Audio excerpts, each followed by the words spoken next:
Hi folks, it's Pete here from Ashton's Cars. Today I'm showing you around a 2011 Toyota Rav-4. This model's the XTR model and it's got the 2.2 litre D-Cat engine. So this is the final incarnation of the third generation of Toyota Rav-4.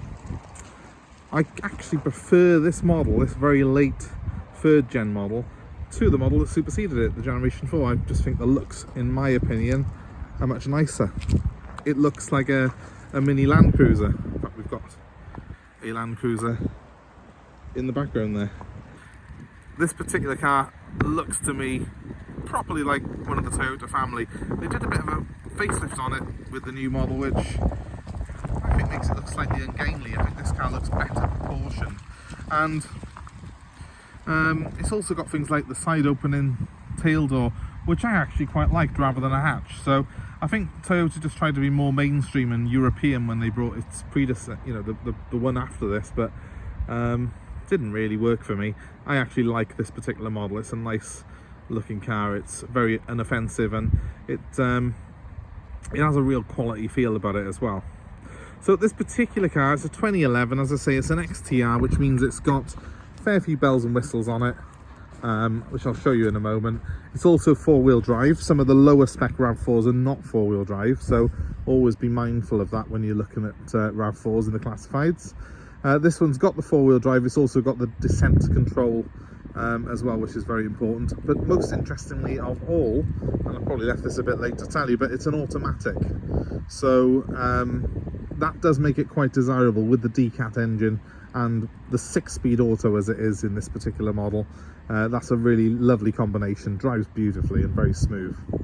So taking you around the car, it's in very good condition. It's done just over 81,000 miles, this particular car has, and as you can see looking down the sides of it, it's very, very clean and tidy. Toyotas have got a fantastic reputation for quality, so it doesn't really come as a huge surprise to see that this one has aged very, very well indeed. But it's always nice to see that someone's looked after their car as well, and there's not really any adverse wear on it.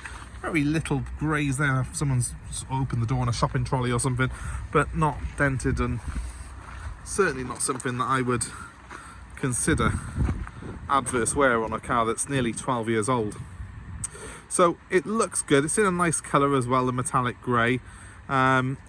Inside it's the black interior with the Alcantara and leather, so it looks pretty good inside as well. It's quite a decent spec, as I say, on an XTR. But any RAV4 that you're looking at, I can tell you now, will be one of the best cars in its class, and that goes whichever generation it is as well. I do have a preference myself towards these Mark IIIs, but you know, I have also used as a daily the 4th generation RAV4, and that was a fantastic car to drive as well. I just find it was a little bit more ungainly to look at than this model. Another great thing about this particular model, I do like the way the tailgate opens. So Japanese do drive on the same side as we do in Britain, so the idea is that you've got this area at the curb side, and it makes a lot of sense for me, and also means that you've got a really good opening to get things in and out of. Great thing about it is it's a huge boot, as you can see, but look underneath, oh gosh, take my fingers off, even more space, huge cubby hole down there for even more room. So this floor is, you can sort of move about. I think there is a little cubby there for some more tools as well. So it's quite a nice, neat design, plenty of space in it, very family friendly in the back here. Just shut that for a second. You'll notice that it's got the chrome trim on top of the bumper there, which is in pretty good nick. There's a little nick in it by there, but again, I haven't even noticed that myself until I was just doing that close up. It's in pretty good condition for a 12-year-old car. You don't really find them better than this. Let's have a look in the rear. Well, as I say, leather and Alcantara, always a good mix. Wears very well, and it's very, I mean, rather than just having the full leather, the Alcantara does make it feel a little bit more warm, and it also stops you slipping and sliding around the seats in the car. So these back seats in the RAV4 have got a recline facility on them, so they've got plenty of adjustment, and there is a pull down in the middle with an armrest on it as well. So nice place for the kids, plenty of space, and because it's got a high ceiling and a low floor. There's plenty of room for everyone's heads and feet. So even people who are 6 foot tall will be able to sit in the back of a RAV4 fairly comfortably. Moving on to the front. Well, more of the same, leather, Alcantara, and very, very good quality trim in this car. I do like the fact it's got the side steps on it. That's a lovely, looks good, but also quite practical for getting in and out of the car, especially if you've got relatives who struggle a little more with mobility. So that's something that's a real bonus on this XTR model, as is the electric adjustment for the driver's seat. So that's something, again, that is an XTR feature, but something that is very welcome to see on this car. Sliding in behind the seat so as we can stop it beeping at me. As you can see, a great dashboard design. It's got a twin glove box on it. It's quite a neat little smaller one on the top, which I think is quite cool. Climate controlled air conditioning on this. As I say, it is a higher spec model, and the XTR has got passenger and driver with separate controls. I've also got heated seats as well. The controls for those are just down by there. I have my 2 massive cup holders and my auto transmission. Now that really is obviously this car's sort of party piece, because the auto transmissions are really good once they got into this decat engine, and you have got a 6-speed with paddle shift on the wheel, so that's something that is highly desirable.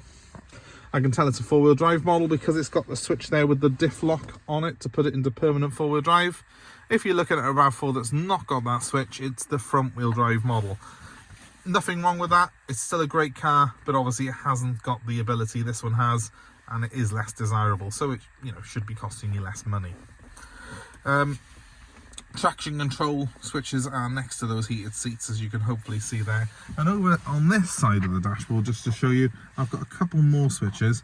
The DAC switch there is actually the descent control for this car, so similar to what Land Rover do. Toyota have got a descent control where it will crawl downhill at, I think, about 3 or 4 miles an hour, just to give you sort of safe downhill capability in sort of tough conditions. And it's got a sport button there as well, which just livens things up a little bit and gives the engine a little bit more responsive throttle response. Not that you really drive this car like a sports car, it's a really nice cruiser, this car is. Speaking of which, factory fitted cruise control, which is operated from that switch by there. Now I'll start her up quickly for you.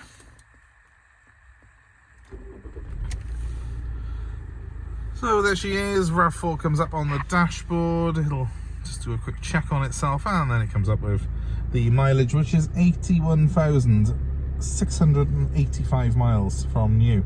I've got full service history for this car as well, which is always welcome to see. The car's come into me pretty much as you're seeing it now. It's in very, very good condition for the age of mileage. I'm going to give it a quick rev while we got it sat here in park. No adverse noises, no smoke. It's exactly what I would expect from a Toyota, which are quality cars. Hopefully you can see from this video that this interior is very comfortable and very well looked after, just like the outside of the car.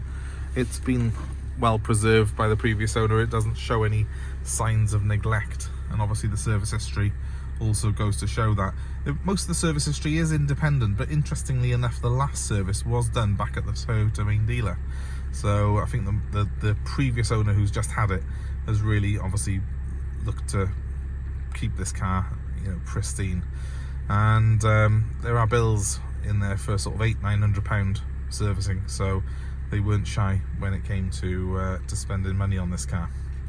So that's the ones you want to buy. Obviously don't buy one that's been neglected. Yes, Toyota are built to last, and they are, in my opinion, the most reliable manufacturer of all, but that doesn't mean you can get away with never servicing them and never maintaining them. Buy a nice, well-maintained car like this, and it will look after you for many, many years to come. So that's my top tip when you're buying a RAV4. As is, be mindful of specifications, because it's a bit mind-boggling, the RAV4 range. And this, I know, is a 4-wheel drive model. Just be aware of ones that are 2-wheel drive. Not that there's anything wrong with them, but as I do say, you don't want to be paying the same money for a 2-wheel drive model when you could have had the 4-wheel drive, because this is the one that people tend to want. The diesel engine's fantastic in it. Petrols are pretty good too though, and Although they are a little bit more thirsty than the diesel, the petrols, they are very, very reliable indeed. And the auto transmission, obviously, in this one, well, that's kind of like the cherry on top of the icing that's on the cake, because it does make this particular RAV4 one of the most desirable models you can have of this third generation. So with that in mind, if you're interested in it, please give me a call. My number's 07932 873 646. I am happy to arrange delivery of this car anywhere in the UK, and also I'm happy to take your old car in part exchange. So just give me a ring and we'll work out a deal to suit you. 07932 873 646 is the number. You'll see some more information about the car and the service history in the description of this YouTube video. Please obviously subscribe to us, because we need subscribers to keep doing this, and we also would love it if you could like, comment and share this with your friends and family. Thanks ever so much for watching. Hope it's been of interest and of use to you, and we hope to see you very soon.